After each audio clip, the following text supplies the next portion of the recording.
Bonjour à tous, j'espère que vous allez bien par la grâce de Dieu. Alors, sans plus tarder, c'est la vidéo numéro 3, même peut-être 2 bis, ça va être très court.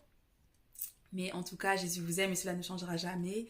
Prenez soin de vous, laissez le Seigneur vous façonner, laissez le Seigneur vous parler, laissez le Seigneur vous conduire. Et n'oubliez jamais, Jésus revient. Il est vraiment sur le retour, vraiment. Et vraiment, veillez sur vos voix. Veillez sur vos paroles, veillez sur vos âmes, veillez sur, pour les couples mariés, vos époux, vos femmes. Parce que n'oubliez pas, en fait, en réalité, j'étais tombée sur une vidéo et j'ai dit, ah ouais, c'est chaud. On est un hein, quand on est marié. Un. Ça veut dire en gros que, bah voilà, comme Adam et Ève, pareil.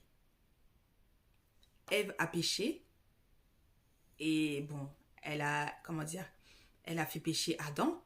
Mais en réalité, quand on est un, ben, s'il pêche, moi aussi je pêche en fait. Donc, on doit aussi veiller. On doit veiller sur son foyer, veiller sur ses enfants, avec le Saint-Esprit. Il faut remettre les clés de la voiture au Seigneur. Il faut lui remettre le volant. Et lui, ensuite, il conduit toute la famille à Canaan, bénédiction, là où coule le lait et le miel. Et c'est lui qui va vous aider à marcher dans sa vérité toujours et à être prêt pour son retour, à être prêt aussi pour accomplir l'œuvre de Dieu sur vos vies, à être prêt et prompt à accomplir le ministère qu'il a attaché à vos vies. Donc vraiment, soyez sages, soyez bons, soyez féconds, c'est ce que le Seigneur dit, soyez féconds, alléluia, et vraiment écoutez la voix du Seigneur. Cherchez à l'entendre réellement. Lisez vos Bibles. Oui, Seigneur, on n'a pas le temps. Oui, Seigneur, il y a les enfants, etc. Le Seigneur demandera des comptes pour toutes choses. On ne peut pas marcher sans entendre la voix du Seigneur.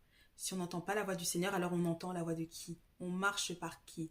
On le sait en tant qu'enfants de Dieu, ceux qui ont donné leur vie à Jésus-Christ, il y a 2 camps, il y a 2 maîtres, il n'y en a pas 10 000.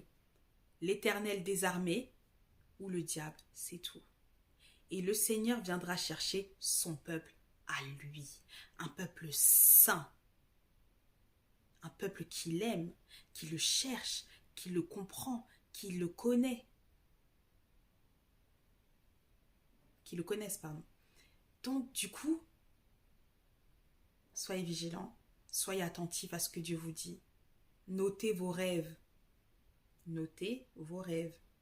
Parce que Dieu parle beaucoup en rêve, parle beaucoup en songe. Et ce n'est pas à négliger.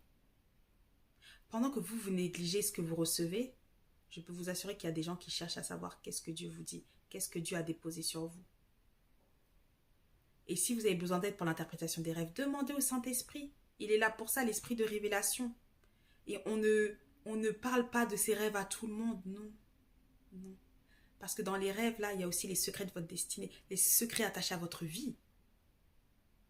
Donc, il faut faire aussi attention. Voilà, j'ai terminé. Que Dieu vous bénisse, que Dieu vous garde. Jésus vous aime et laissez-le vous conduire. Laissez-lui sa place. Parce qu'il sait mieux que vous ce qu'il convient de demander, ce qu'il convient de dire, ses projets extraordinaires qu'il a en réserve pour vous. C'est lui le Dieu de miracles. Ah, laissez Dieu vous étonner. Vraiment, le Dieu de la Bible, je vous assure, n'a absolument pas changé. Il est juste formidable, amazing. Il est waouh. Laissez-le faire et vous verrez. Que Dieu vous bénisse et à très bientôt. Bye.